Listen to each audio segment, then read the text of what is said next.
Selamat Hari Rabu ibu-ibu, kembali kita bertemu di ibadah wanita Deborah secara online. Saya berharap ibu-ibu semua dalam keadaan sehat, dipelihara Tuhan karena Allah kita luar biasa. Ibu-ibu, kita akan belajar firman Tuhan pada hari ini, pada ibadah kali ini. Kita akan membahas sesuatu yang kalau kita mendapatkan dan kita tidak boleh melepaskan. Makanya saya memberi tema, carilah dan jangan lepaskan. Apakah itu? Mari kita belajar. Ibu-ibu, hidup ini adalah pilihan. Ibu-ibu pasti setuju ya, hidup ini adalah pilihan. Dari kita bangun pagi sampai kita malam, kita diperhadapkan dengan berbagai pilihan. Nah, contoh sederhananya saya membawa beberapa. Kalau kita pagi minum teh, itu ada beberapa merek gitu ya. Kita bisa memilih gitu ya, mana yang ibu-ibu suka. Terus kalau kita membersihkan rambut, ada shampoo. Itu juga ada beberapa merek. Ibu-ibu pasti memilih salah satu dengan alasan tertentu. Ya, atau juga kalau yang penyuka kopi begitu ya, kopi instan, itu juga ada pilihan-pilihannya di situ. Dalam hidup ini banyak pilihan. Nah, ibu-ibu, kalau kita salah memilih, itu akan berakibat fatal. Mungkin ibu-ibu setuju ya, kalau pilihan-pilihan cuma kopi, teh mungkin tidak akan berakibat fatal. Tapi kalau pilihan-pilihan yang menentukan hidup kita, kalau kita salah memilih, itu akan berakibat fatal. Nah, bagaimana caranya agar kita tidak salah memilih? Nah, kita memerlukan 6 huruf ini ya. Apakah itu? Nah, mungkin ada ibu-ibu yang sudah bisa menerka. Betul, kita memerlukan hikmat ya. Hikmat Tuhan, kalau kita punya hikmat Tuhan, kita mungkin tidak salah memilih. Apalagi dalam kondisi seperti ini, kita benar-benar memerlukan hikmat. Nah, kita buka ya ibu-ibu, Pengkhotbah 7 ayat 10 sampai 11. Janganlah bertanya mengapa zaman dulu lebih baik daripada zaman sekarang. Hanya orang dungu yang bertanya begitu. Orang hidup seharusnya berhikmat. Nilai hikmat sama dengan warisan. Sama pula dengan uang pemberi rasa aman. Apalagi pengetahuan tentang hikmat. Siapa yang memilikinya akan selamat. Ibu-ibu, di Pengkhotbah 7 ayat 11 kita belajar, kita tahu bahwa kalau kita hidup, kita memerlukan hikmat. Dan hikmat itu nilainya sama dengan warisan. Kalau ibu-ibu memiliki warisan atau mendapatkan warisan, tidak mungkin kan disia-siakan. Nah, kita juga kalau kita punya hikmat, kita tidak boleh menyia-nyiakan, kita harus menghargainya, harus mencarinya. Dan kalau kita sudah mendapatkan, jangan dilepaskan. Nah, ibu-ibu, di Amsal 16 ayat 16, di situ dikatakan hikmat itu dibandingkan dengan sesuatu yang berharga. Kita baca ya ibu-ibu ya. Hikmat jauh lebih baik daripada mendapat emas. Mendapat pengetahuan lebih berharga daripada mendapat perak. Jadi hikmat itu melebihi emas. Pengetahuan itu melebihi perak. Nah, kita ibu-ibu ini suka perhiasan emas, suka perhiasan perak. Kalau kita memilikinya, pasti kita bergembira. Kita suka. Tapi firman Tuhan di Amsal 16 ayat 16 ini, kita harus senang banget, kita harus suka banget kalau kita punya hikmat, kita punya pengetahuan. Karena kata firman Tuhan, kata Amsal Sulaiman bahwa itu melebihi dari emas dan perak. Apakah hikmat itu? Yuk kita belajar. Apakah hikmat itu? Hikmat itu dalam bahasa Ibraninya disebut kaham gitu ya. Itu kata kerja. Artinya apa? Itu artinya adalah kecakapan, keahlian dalam satu pekerjaan atau kemampuan untuk memberi saran dan memberi pertimbangan. Dan kalau kita punya hikmat, kita juga punya ketajaman pikiran.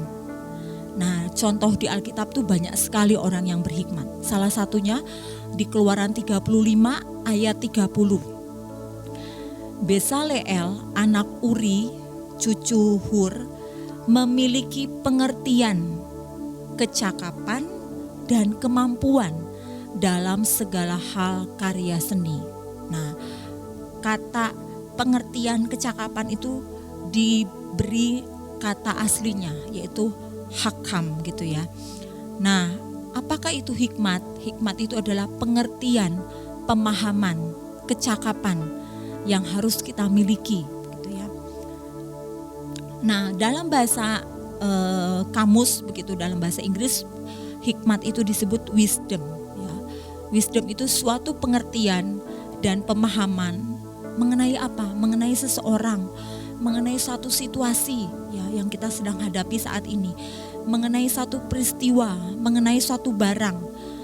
Ketika kita punya pengertian, pemahaman tentang itu membuat kita bisa menghasilkan kemampuan untuk menerapkan, kemampuan untuk memutuskan ya. Dalam kondisi seperti ini tidak mudah ibu-ibu untuk memutuskan satu usaha, untuk memutuskan satu keputusan begitu ya, dalam penggunaan uang, dalam penggunaan waktu, dalam penggunaan apapun. Kita butuh hikmat. Ketika kita mendapatkannya, kita harus mencarinya dan jangan dilepaskan. Nah, saya akan tunjukkan salah satu piramida ya. Nah, di sini ada piramida, yang paling bawah itu adalah understanding, yang atas itu knowledge, yang paling atas itu wisdom.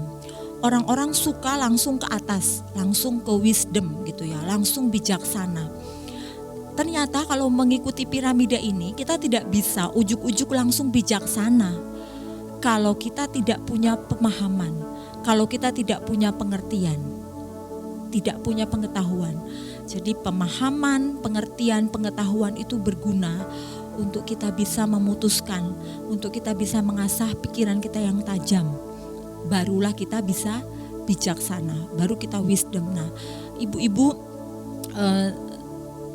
saya ingin sekali ibu-ibu kita belajar ya, walaupun mungkin ibu-ibu hanya ibu rumah tangga, tapi hikmat itu penting ya. Enggak cuma untuk ibu bekerja, ibu berumah tangga juga perlu hikmat Tuhan. Nah, kita semua setuju kalau hikmat itu penting. Apapun profesi kita sebagai ibu, sebagai istri, kita perlu hikmat. Nah, bagaimana memperoleh hikmat? Kita baca di Amsal 2 ayat 1 dan 2. Saya bacakan dalam terjemahan baru ya. Hai anakku, jika engkau menerima perkataanku dan menyimpan perintahku dalam hatimu, sehingga hikmat dan engkau mencenderungkan hatimu kepada kepandaian.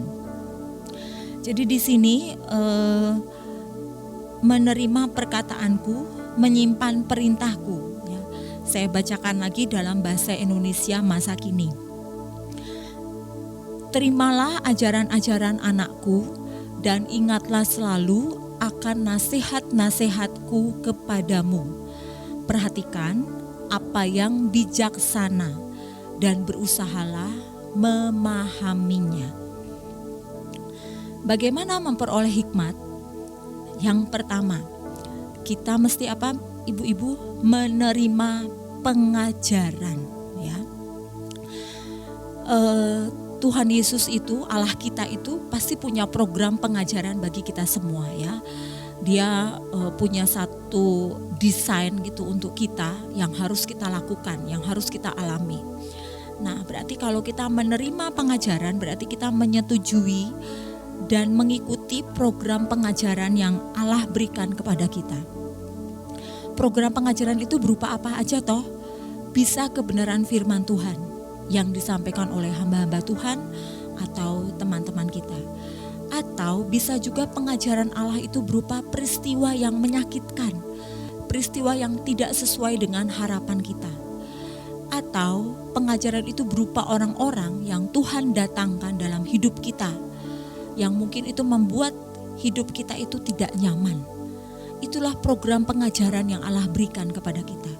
Bagaimana kita bisa menerimanya? Kita harus menerimanya supaya kita bisa belajar. Dan ketika kita belajar menerimanya, itulah salah satu cara untuk mendapatkan hikmat, ya. Ibu-ibu, kadang-kadang kita selalu sakit hati ya ketika mengalami peristiwa atau disakiti orang. Kita tidak ikhlas begitu ya. Dengan begitu kita kadang-kadang jadi tidak punya hikmat, kita tidak makin bijaksana. Karena apa? Karena kita tidak belajar dari peristiwa-peristiwa yang menyakitkan yang Allah izinkan kita alami. Nah, ketika kita punya hati untuk menerima pengajarannya Allah, dari situ Allah mendidik kita, mengajar kita, dan kita akan memperoleh hikmat. Yang kedua, bagaimana caranya memperoleh hikmat? Masih di ayat yang tadi. Menyimpan perintah dalam hati. Nah, perintah itu sebelum kita lakukan, itu harus disimpan dalam hati. Kalau kita hanya melakukan tapi kita tidak menyimpan dalam hati, itu mungkin setengah hati kita melakukan perintah itu ya. Kita harus memahami dulu mengapa perintah itu diperintahkan oleh Allah. Kita harus memahami mengapa harus begitu, apa alasannya. Nah, ketika kita menemukan alasan itu, kita akan melakukan perintah itu dengan sukacita. Contohnya, kenapa sekarang ini harus menggunakan masker? Kalau ibu-ibu hanya ikut-ikutan saja menggunakan masker, ibu-ibu nggak ngerti kenapa ya harus menggunakan masker, apa alasannya. Mungkin itu jadi kurang masuk ke dalam diri kita, kadang-kadang kita lupa. Tapi kalau kita udah benar-benar paham apa gunanya, mengapa harus pakai masker, itu menjadi otomatis kemana-mana, ibu-ibu keluar rumah, ke pasar, ke warung, itu kita akan menggunakan masker. Karena apa? Karena perintah itu sudah masuk ke dalam hati kita. Nah, yang kedua, bagaimana memperoleh hikmat? Menyimpan perintah dalam hati kita. Nah, yang ketiga, bagaimana memperoleh hikmat? Kita masih belajar dalam Amsal 2. Telingamu memperhatikan hikmat. Ya, telingamu memperhatikan hikmat, dan engkau mencenderungkan hatimu kepada kepandaian. Nah, telinga memperhatikan hikmat dan hati mencondongkan hati kepada kepandaian. Nah, ibu-ibu, sekarang saya tanya, apa yang biasa ibu-ibu lakukan? Apalagi kita beberapa bulan ini di rumah, begitu ya, bekerja dari rumah, apa-apa dari rumah. Nah, kita mesti memilih telinga kita itu, mencenderungkan telinga dan hati kita kepada hikmat dan kepandaian. Sekarang banjir informasi, apa saja ada di gawai kita. Nah, tergantung ibu-ibu. Ibu-ibu mau menonton atau mau mengikuti akun-akun berita infotainment, atau ibu-ibu mengikuti akun-akun yang pengetahuan begitu ya, atau ibu-ibu mau nonton televisi yang infotainment gitu, isinya gosip terus, atau ibu-ibu mau memilih acara-acara TV yang mendatangkan hikmat ya. Saya jarang nonton TV, saya memilih beberapa acara, misalnya Mata Najwa, Kick Andy, yang lain saya jarang nonton TV. Tapi dari situ saya belajar memahami seseorang, belajar tentang satu peristiwa begitu. Nah, ibu-ibu, saya ingin sekali mengajak ibu-ibu untuk mencenderungkan telinga kita kepada hikmat, mencenderungkan hati kita kepada kepandaian ya, supaya dalam situasi seperti ini kita punya hikmat. Ketika kita punya hikmat, kita tidak salah melakukan atau mengambil keputusan.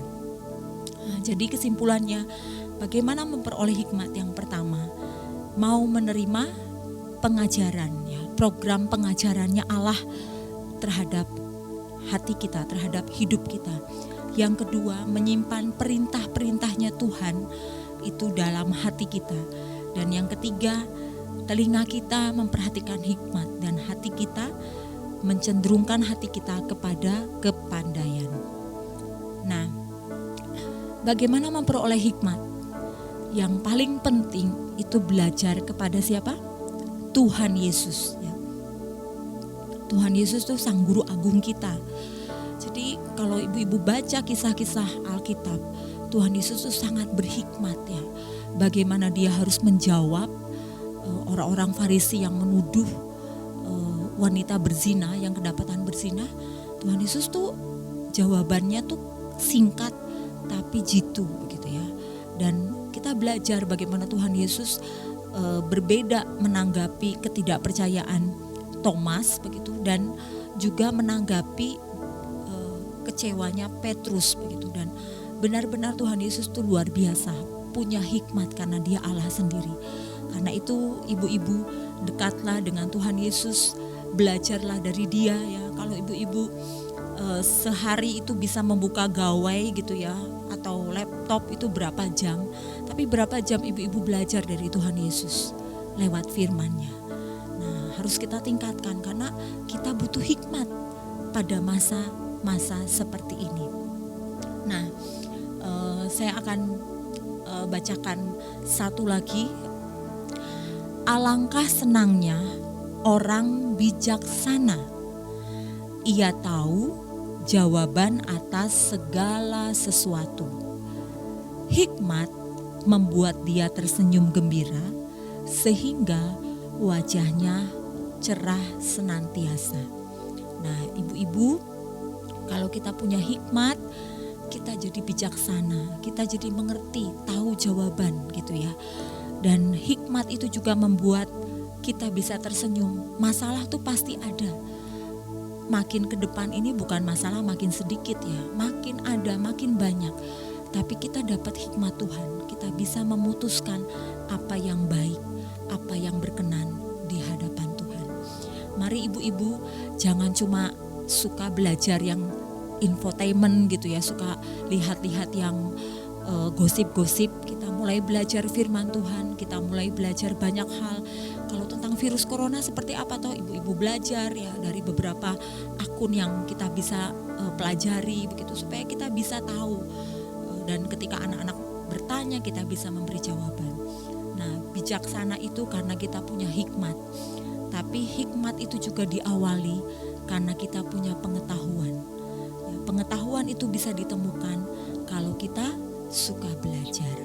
Nah, ibu-ibu, ini adalah pesan firman Tuhan pada hari Rabu ini. Marilah kita terus mencari hikmat Tuhan, suka belajar, mencintai pengetahuan ya, supaya kita bisa dipakai Allah lebih maksimal, supaya hidup kita lebih lagi bisa mendatangkan kemuliaan bagi Tuhan. Dan ketika kita mencari hikmat, mendapatkannya, jangan dilepaskan. Mari ibu-ibu, kita sejenak berdoa, bersaat teduh, kita mau berdoa bersama. Tuhan Yesus, kami bersyukur untuk firman Tuhan pada sore hari ini, pada ibadah kali ini. Kami bersyukur Tuhan untuk kebenaran-Mu yang boleh menegur kami, boleh mengkonfirmasi kami, menguatkan kami bahwa kami semua ibu-ibu memerlukan hikmat Tuhan. Dalam situasi yang tidak mudah ini, kami sungguh memerlukan Tuhan, kami sungguh memerlukan hikmat Tuhan, supaya kami menjadi orang-orang yang bijaksana untuk dapat menjalani kehidupan ini. Berkati semua ibu-ibu yang ada di rumah atau ada dimanapun, kiranya Tuhan mencenderungkan telinga kami, mencenderungkan hati kami kepada hal yang benar, kepada hikmat Tuhan. Supaya ketika kami mencenderungkan telinga kami, mencenderungkan hati kami kepada hal yang baik, kepada hal yang benar, kepada hikmat, kami akan menjadi ibu-ibu yang bijaksana. Terima kasih Tuhan, kami bersyukur untuk firman Tuhan pada hari ini. Dalam nama Yesus kami berdoa. Amin.